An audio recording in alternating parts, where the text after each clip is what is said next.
وبث منهما رجالا كثيرا ونساء واتقوا الله الذي تساءلون به والأرحام إن الله كان عليكم رقيبا يا أيها الذين آمنوا اتقوا الله وقولوا قولا سديدا يصلح لكم أعمالكم ويغفر لكم ذنوبكم ومن يطع الله ورسوله فقد فاز فوزا عظيما أما بعد فإن خير الحديث كتاب الله وخير الهدي هدي محمد صلى الله عليه وسلم وشر الأمور محدثاتها وكل محدثة بدعة وكل بدعة ضلالة وكل ضلالة في النار۔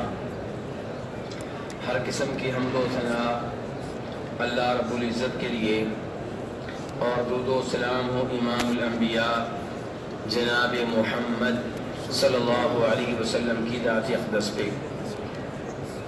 بخاری شریف کی حدیث نمبر 1540 آپ کے سامنے رکھنا چاہوں گا۔ اس حدیث کے اوپر امام بخاری نے ہیڈ لائن یوں قائم کی ہے، باب یوں باندھا ہے، باب من احل ملبدن، کہ یہ باب ہے اس آدمی کے بارے میں، اس آدمی کے حکم کے بارے میں جو تلبیہ کہے، حج یا عمرے کی نیت کرے، حج یا عمرے میں داخل ہو، لیکن اس حال میں کہ اس نے اپنے بال جمائے ہوئے ہوں۔ بال کیا کیے ہوں؟ بولے تو صحیح سمجھاتا ہوں، جمائے ہوئے ہوں۔ کیا مطلب ہے اس کا؟ اس کا مطلب یہ ہے کہ گوند کے ذریعے یا شہد وغیرہ کے ذریعے اپنے بالوں کو جما لینا، بجائے اس کے کہ وہ منتشر ہوں، ایک بال ادھر کو جا رہا ہے ایک ادھر کو جا رہا ہے، آپ شہد استعمال کر لیں یا گوند استعمال کر لیں جس سے آپ کے بال جم جائیں۔ اس کا فائدہ کیا ہوگا؟ بال منتشر نہیں ہوں گے، فائدہ یہ ہوگا کہ ان میں جوئیں نہیں پڑیں گی۔ اب اس زمانے میں جو حج ہوتا تھا وہ آپ کی طرح کا نہیں تھا۔ اس زمانے میں جو حج یا عمرہ ہے، مدینہ سے نکلنا ہے مکہ جانے تک 6-7 دن لگ جانے ہیں۔ 6-7 دن راستے میں کوئی ہوٹل نہیں، کوئی پیٹرول پمپ نہیں، تو اس حالت میں جانا ہے، تو اس لیے ایسے اہتمام اس زمانے میں لوگ کیا کرتے تھے۔ تو اس بارے میں وہ بیان کر رہے ہیں امام بخاری کہ یہ کیسا ہے، یہ عمل کیسا ہے۔ کہتے ہیں اس بارے میں میرے پاس حدیث موجود ہے، اور حدیث کیسے لیے جی آپ نے؟ تو امام بخاری کہتے ہیں حدثنا اسبغ، ہمیں یہ حدیث بیان کی ہے اسبغ بن فرج نے، قال اخبرنا ابن وہب، اور ہمارے استاد اسبغ کہتے تھے کہ ہمیں یہ حدیث بیان کی تھی عبداللہ بن وہب مصری نے، اور عبداللہ بن وہب مصری کہتے تھے کہ میں نے یہ حدیث کہاں سے لی ہے؟ عن یونس بن یزید الایلی سے، اور یونس بن یزید الایلی نے کہاں سے حدیث لی ہے؟ امام ابن شہاب زہری سے، بہت مشہور و معروف امام ہیں، اور انہوں نے یہ حدیث لی تھی، سالم تھے۔ سالم کون ہیں؟ تابعی ہیں۔ کس کے بیٹے ہیں؟ 2-3 دفعہ ذکر آ چکا ہے آپ کے ہوتے ہوئے ان کا، عبداللہ بن عمر کے بیٹے ہیں۔ کس کے بیٹے ہیں؟ عبداللہ بن عمر کے بیٹے ہیں۔ جناب عمر کے کیا لگے؟ پوتے۔ تو یہ سالم سے روایت، ابن شہاب سالم سے روایت کرتے ہیں، اور سالم اپنے باپ عبداللہ بن عمر سے روایت کرتے ہیں، اور ان کے باپ کہتے ہیں سمعت رسول اللہ صلی اللہ علیہ وسلم یحل ملبدا، میں نے نبی علیہ الصلوۃ والسلام کو سنا اس حال میں کہ آپ تلبیہ پڑھ رہے تھے، حج اور عمرے میں داخل ہونے کے لیے تلبیہ پڑھ رہے تھے، اونچی آواز سے پڑھ رہے تھے، ملبدن، اور آپ کی حالت یہ تھی کہ آپ نے اپنے سر کے بال جمائے ہوئے تھے۔ یہ مسئلہ واضح ہوگا ایسا؟ اس میں کوئی اشکال تو نہیں رہا؟ تو اپنے سر کے بالوں میں ایسی چیزیں استعمال کر سکتے ہیں، ان میں کوئی حرج نہیں ہے۔ اس کے بعد امام بخاری نیا باب باندھتے ہیں، کہتے ہیں باب الاحلال عند مسجد ذی الحلیفہ، کہ مسجد ذی الحلیفہ کے پاس سے تلبیہ پڑھنا، حج عمرے میں داخل ہونے کے لیے تلبیہ پڑھنا مسجد ذی الحلیفہ کے پاس سے۔ اصل میں اس بارے میں 2-3 روایتیں آتی ہیں کہ نبی علیہ الصلوۃ والسلام نے تلبیہ کب پڑھا تھا۔ تلبیہ ایک روایت یہ آتی ہے کہ آپ نے تلبیہ اس وقت پڑھا تھا جب آپ سواری کے اوپر بیٹھ گئے تھے. دوسری روایت یہ آتی ہے کہ سواری کے اوپر بیٹھ گئے تھے بلکہ آگے چل پڑے تھے. میدان بیدا کی جب اونچائی آئی تھی اس اونچائی پہ آپ نے تلبیہ پڑھا تھا. پہلا یہ ہے کہ جب سواری آپ کی کھڑی ہوئی تب پڑھا تھا. دوسرا یہ ہے کہ وہاں سے چل پڑے, آگے میدان بیدا ہے, میدان بیدا کی اونچائی جب آئی تب آپ نے تلبیہ پڑھا تھا. اور ایک روایت یہ بھی آتی ہے کہ جب آپ نماز سے فارغ ہوئے تھے تو سواری پہ بیٹھنے سے پہلے ان کی جب نماز سے فارغ ہوئے تھے تبھی آپ نے تلبیہ پڑھ لیا تھا. اب کتنے وقت بتائے گئے تلبیہ پڑھنے کے؟ 3. اب اس بارے میں امام بخاری صحیح موقف آپ کے سامنے رکھنا چاہتے ہیں. کہتے ہیں حدثنا علی بن عبد اللہ, ہمیں حدیث بیان کی ہے امام علی بن عبداللہ نے. یہ وہی امام ہے امام ابن مدینی جن کے بارے میں امام بخاری کہا کرتے تھے کہ یہی ایک میرے ایسے استاد ہیں جن کے سامنے جب بھی میں بیٹھا میں نے علمی لحاظ سے اپنے آپ کو حقیر جانا. کہتے ہیں ہمارے استاد ابن مدینی نے حدیث کہاں سے لی؟ حدثنا سفیان, وہ کہا کرتے تھے کہ ہم نے یہ حدیث لی ہے سفیان بن عیینہ سے, اور سفیان بن عیینہ کہا کرتے تھے حدثنا موسیٰ بن عقبہ, کہ ہم نے یہ حدیث لی ہے موسیٰ بن عقبہ سے, اور موسیٰ بن عقبہ کہا کرتے تھے سمعت سالم بن عبد اللہ, کہ میں نے یہ حدیث سنی ہے کس سے؟ سالم بن عبداللہ سے. کون سالم بن عبداللہ؟ جناب عمر کے پوتے. تو سالم بن عبداللہ کہتے ہیں سمعت ابن عمر, میں نے اپنے والد صاحب کو سنا. کیا سنا؟ امام بخاری نے فی الحال یہ نہیں بتایا. امام بخاری نے ایک سند بیان کر دی کہ حدیث کیسے پہنچی. کہتے ہیں یہی حدیث میرے پاس ایک اور سند سے بھی ہے, وہ سند پہلے لے لیں, حدیث بعد میں بیان کرتا ہوں. کہتے ہیں یہی حدیث میرے پاس ایک اور واسطے سے بھی آئی ہے. وہ واسطہ کیا دی؟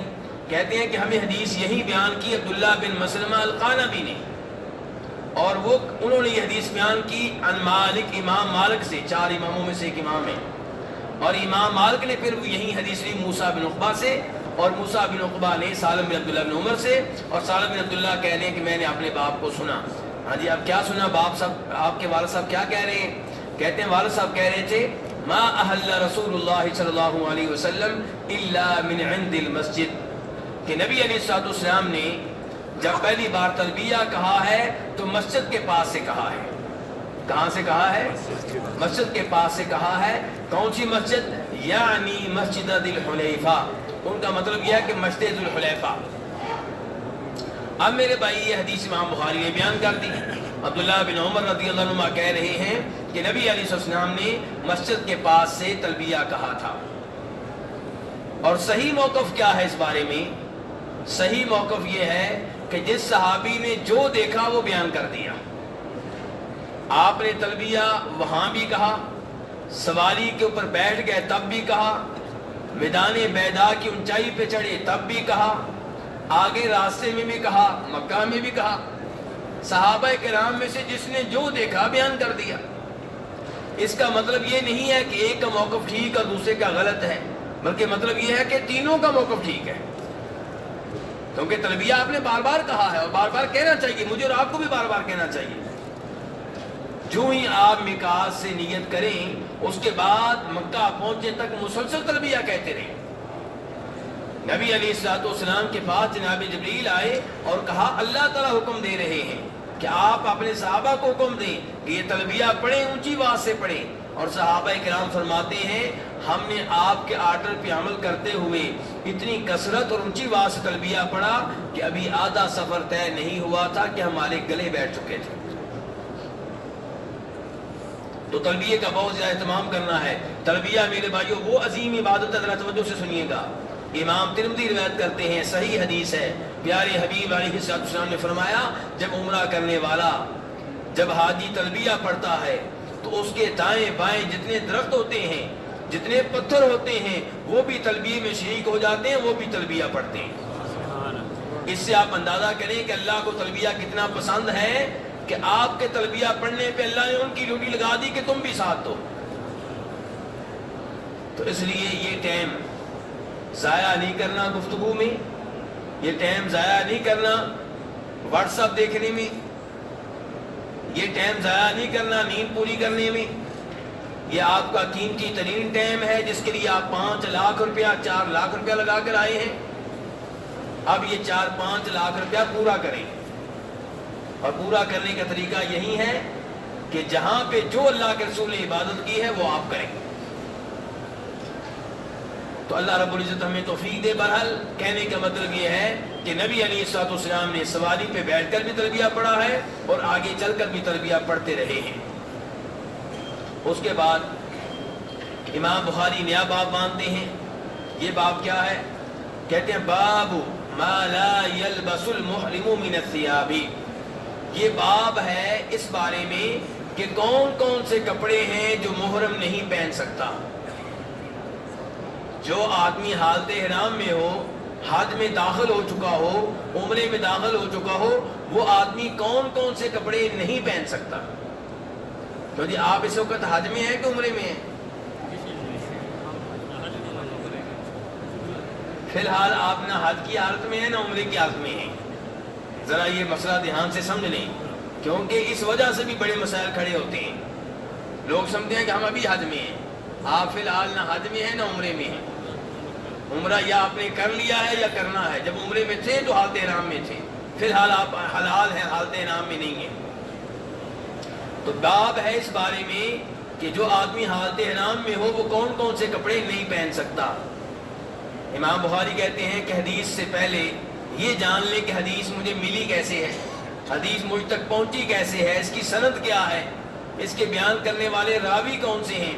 کہتے ہیں حدثنا عبد اللہ بن یوسف، کہ ہمیں یہ حدیث بیان کی ہے امام عبداللہ بن یوسف التنیسی نے. قال اخبرنا مالک، اور وہ کہا کرتے تھے کہ ہمیں یہ حدیث بیان کی تھی امام مالک نے. اور امام مالک کہا کرتے تھے کہ ہم نے یہ حدیث لی ہے نافع سے جو تابعی ہیں اور جناب عبداللہ بن عمر کے آزاد کردہ غلام ہیں. اور نافع نے یہ حدیث لی ہے اپنے مالک، اپنے آقا عبداللہ بن عمر سے. اور عبداللہ بن عمر کیا کہتے ہیں؟ ان رجلا قال، کہ ایک آدمی نے کہا یا رسول اللہ، اے اللہ کے رسول، ما یلبس المحرم من الثیاب، محرم کون کون سے کپڑے پہن سکتا ہے. سوال کیا ہوا ہے جی؟ کیوں جی صاحب سوال کیا ہوا ہے؟ محرم کون کون سے کپڑے پہن سکتا ہے. اب آپ دیکھیے گا اللہ کے رسول نے کیا جواب دیا ہے. سوال میں اور جواب میں فرق آپ کو نظر آئے گا، توجہ کرنی ہے آپ نے. سوال کرنے والے نے یہ سوال پوچھا کون کون سے کپڑے پہن سکتا ہے، اور آپ نے جواب دیا کہ کون کون سے کپڑے نہیں پہن سکتا. اس سے پتا چلا کہ جس انداز میں سوال پوچھا جائے ضروری نہیں جواب دینے والا اسی انداز میں جواب دے. بھائی یہاں کئی دفعہ آتے ہیں سوال کرتے ہیں بڑا دھکا کر رہے ہوتے ہیں، وہ چاہتے ہیں ہمیں ویسے جواب ملے جیسے ہم سوال کر رہے ہیں. نہیں بھائی، کئی دفعہ آپ کا سوال ہی ٹھیک نہیں ہوتا، ہم کیوں ویسے جواب دیں؟ جواب ویسے دیں گے جیسے جواب دینے کا درست طریقہ ہے. ضروری نہیں کہ ویسے ہی جواب دیں جیسا جس انداز سے آپ سوال کر رہے ہیں.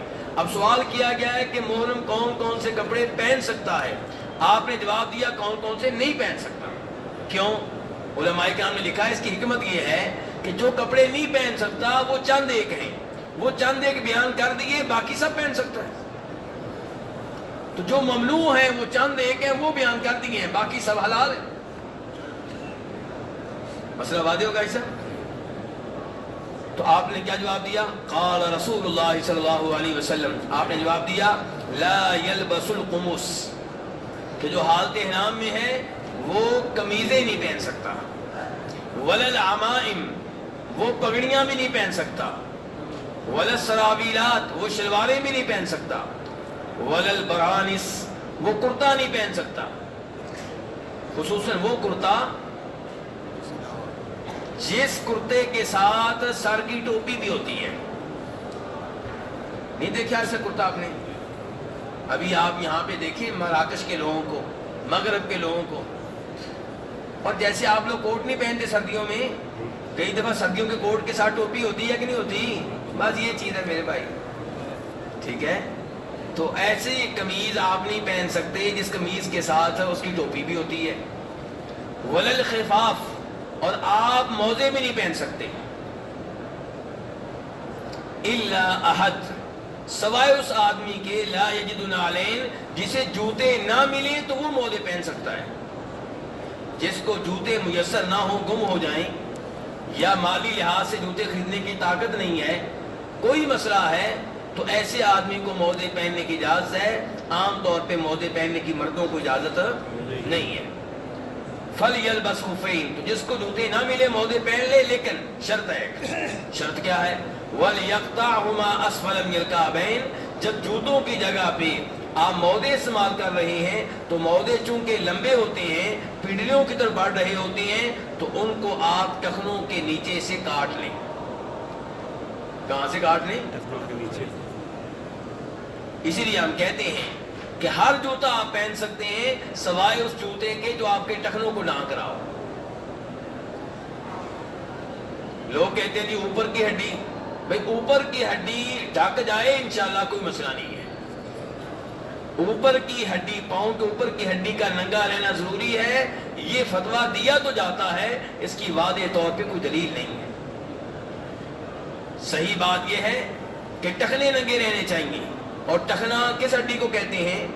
جو پنڈلی اور پاؤں کے درمیان میں جوڑ کی حیثیت رکھتی ہے، جو پاؤں کے دونوں جانب ہوتی ہے، یہ ہے آپ کے ٹخنی۔ تو آپ فرما رہے ہیں کہ اگر جوتے نہ ملے تو موزے پہن لو، لیکن موزوں کو کہاں سے کاٹ لو؟ ٹخنوں کے نیچے سے۔ وَلَا تَلْبَسُوا مِنَ الثِّيَابِ شَيْئًا مَسَّهُ زَعْفَرَانٌ أَوْ وَرْسٌ، فرمایا کوئی بھی ایسا کپڑا نہیں پہننا جسے زعفران لگا ہو یا جسے ورس لگا ہو۔ زعفران تو آپ نے دیکھ رکھا ہوگا، اگر آپ نے نہیں دیکھا نا تو ابھی آپ کے پاس موقع ہے بہترین۔ جب آپ دائیں بائیں مسجد نبی سے نکلیں تو پنساری کی دکان دیکھیں، پنساریوں کی دکانوں کے باہر لکھا ہوتا ہے عطار یا عطارہ لکھا ہوتا ہے۔ ویسے چیزیں بھی نظر آ جائیں گی آپ کو لگے گا کہ پنساری کی دکان ہے، تو اس سے پوچھیں زعفران کون سا ہے؟ تو زعفران آپ دیکھ لیں، زعفران اپنا رنگ چھوڑتا ہے۔ زعفران کیا چھوڑتا ہے؟ اپنا رنگ چھوڑتا ہے۔ تو آپ نے کہا ایسے کپڑے نہیں پہننے مرد حضرات لحاظ احرام میں جن پہ زعفران لگا ہو یا جس پہ ورس بوٹی لگائی گئی ہو۔ ورس ایک بوٹی ہے زرد رنگ کی، اور اس بوٹی کے ذریعے کپڑوں کو رنگین کیا جاتا تھا۔ آج تو رنگین کرنے کے نئے سے نئے طریقے نکل آئے ہیں نا۔ پرانے زمانے میں بتایا جا رہا ہے کہ کپڑوں کو رنگین کرنے کے لیے اس بوٹی کو استعمال کرتے تھے۔ اگر زرد رنگ کے کپڑے بنانے ہیں تو ورس نامی بوٹی استعمال کرتے تھے، جس کا رنگ بھی ہوتا تھا اور خوشبو بھی ہوتی تھی۔ تو آپ فرما رہے ہیں ایسی چادریں نہیں پہننی جن چادروں پہ زعفران لگا ہو یا جن چادروں پہ ورس لگا ہو، ورس کی بوٹی استعمال کی گئی ہو۔